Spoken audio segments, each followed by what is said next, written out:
Alright, let's talk about crypto. You know, that magical internet money that your nephew won't shut up about. For most of its life, crypto has been the wild west of finance. Prices go up, prices go down, and sometimes they go sideways in a way that makes you question reality itself. It's like a roller coaster designed by a sadist with a math degree. One of the biggest problems has been stability. Bitcoin's price can swing more dramatically than a toddler after 3 juice boxes. This is where stablecoins come in. Think of them as the designated driver of the crypto world, boring, reliable, and pegged one-to-one with a real-world currency, usually the good old US dollar. So, how do they work? It's wonderfully simple, in theory. For every one digital stablecoin, like a USDC, there's supposed to be one actual dollar sitting safely in a bank vault somewhere.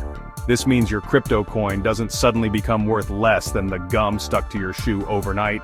It's supposed to be a safe harbor, a calm island in the middle of a chaotic digital ocean. This makes them incredibly useful for traders who want to move in and out of riskier assets without cashing out to traditional money, which can be slow and expensive.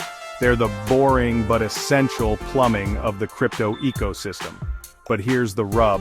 Until now, the rules around these stablecoins have been, to put it mildly, a complete mess.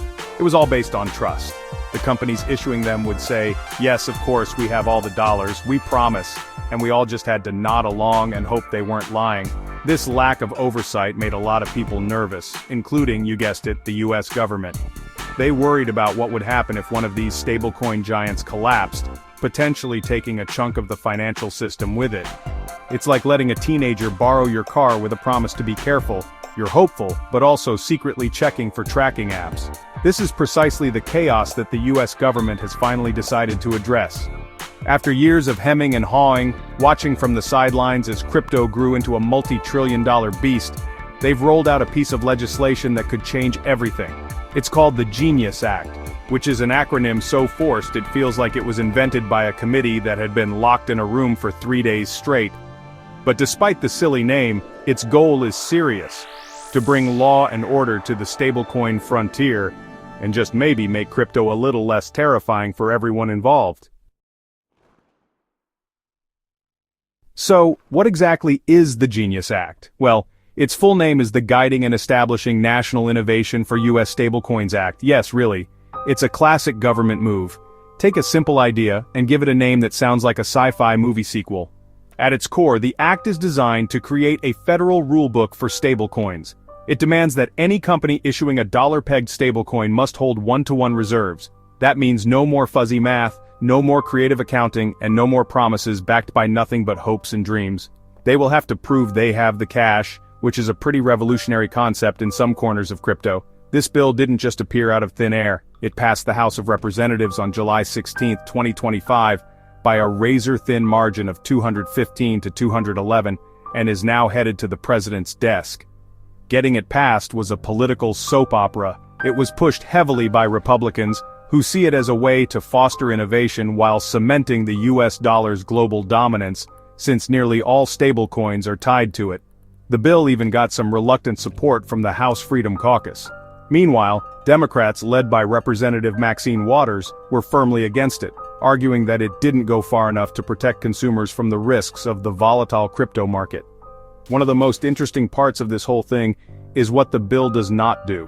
It specifically blocks the Federal Reserve from creating its own digital dollar, or central bank digital currency, also known as CBDC. This was a major win for privacy advocates and crypto enthusiasts who feared a government-controlled digital currency could be used for surveillance.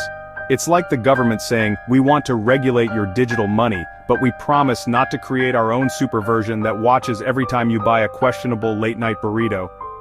This compromise was key to getting the bill through Congress and pleasing both sides of the aisle. Ultimately, the Genius Act is about building trust. For years, big institutions like banks and pension funds have been peering at crypto from a distance, intrigued but too scared to jump in. They can't risk their clients' money on unregulated digital assets. This law provides a clear, federally approved framework that tells them it's finally safe to get in the water. It's the official pools open sign from Uncle Sam inviting big money to come and play. This could be the moment crypto finally puts on a suit and tie and gets a real job in the world of mainstream finance. The moment news broke that the Genius Act had passed the House, the crypto market reacted with the subtlety of a bull in a china shop. Prices went absolutely bonkers. Bitcoin, the king of crypto, surged 2%, pushing it tantalizingly close to its all-time high of $120,000. It was a clear signal that investors saw regulatory clarity not as a threat, but as a massive green light. Meanwhile, Ethereum, the smart contract superstar, did even better, jumping a massive 8% to over $3,200. The entire market felt a wave of pure, unadulterated optimism, the kind you usually only see in puppies or people who've just discovered coffee. It wasn't just the coins themselves that were partying. Crypto-related stocks also hit the jackpot. Circle ticker symbol CRCL, the company behind the massive USDC stablecoin, saw its stock price skyrocket by an incredible 17%. For them, this law is like winning the lottery and having the government promise to help you spend it. Coinbase, ticker coin, the biggest crypto exchange in the US, also enjoyed the rally, with its stock climbing 4%. This wasn't just a small bump, it was the market screaming that regulated crypto is the future, and these American companies are poised to lead the charge into this brave new world.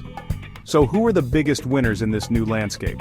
First and foremost, US-regulated stablecoins like Circle's USDC are the golden children here.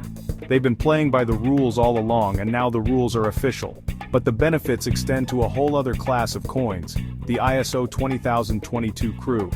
This sounds like a droid from Star Wars, but it's actually a new global standard for financial messaging that banks are adopting. Coins built to be compatible with this system, like XRP, XLM, Algo, XDC, IOTA, and QNT, are suddenly looking very attractive for institutional use, as they can speak the same language as the traditional financial system. This surge is all about confidence. For the first time, there's a clear path for crypto to integrate with the existing financial world in a way that's blessed by regulators. Imagine big payment networks like Visa and MasterCard eventually using stablecoins for transactions, making them faster and cheaper. This act lays the groundwork for that reality. It removes the what-if that has been hanging over the market for years. Investors, both big and small, are no longer betting on a rogue technology. They are betting on a new, officially recognized asset class. And that, my friends, is a game changer. So, with all this excitement, what does the future hold? Will we all be driving neon green Lamborghinis by the end of 2025? Well, let's not get ahead of ourselves, but the outlook is certainly bullish. The Genius Act is more than just a new set of rules, it's a psychological turning point for the entire industry. By providing a clear legal framework, the US government has essentially legitimized a huge chunk of the crypto market. This is the kind of green flag that institutional investors, the ones with truly deep pockets, have been waiting for. They thrive on certainty, and this bill delivers it on a silver platter. Think about it from the perspective of a big bank or a payment processor like Visa or MasterCard. Before, dabbling in crypto was a risky PR nightmare waiting to happen. Now, with regulated stablecoins, it's a business opportunity. Why wouldn't they want to use a digital dollar that can settle transactions in seconds instead of days, all with the government's stamp of approval? This could lead to an explosion in real-world use cases for crypto, from sending money across borders to buying your morning coffee.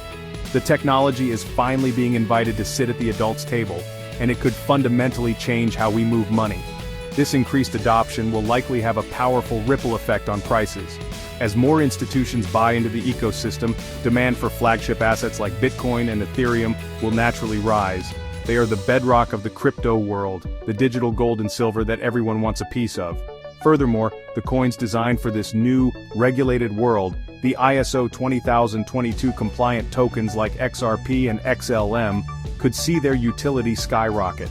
As banks and financial institutions look for efficient ways to bridge the old world and the new, these tokens are perfectly positioned to become the essential infrastructure. Of course, nothing is ever guaranteed in the world of finance, especially crypto. The market will still have its ups and downs. But the passage of the Genius Act represents a fundamental shift. It's a move from the speculative Wild West to a more mature, integrated financial frontier. While a Lamborghini for everyone by Christmas might be a stretch, the foundation is being laid for sustained growth and mainstream acceptance. The future of crypto just got a whole lot brighter, clearer, and dare I say, a little more genius. And that's a future worth getting excited about.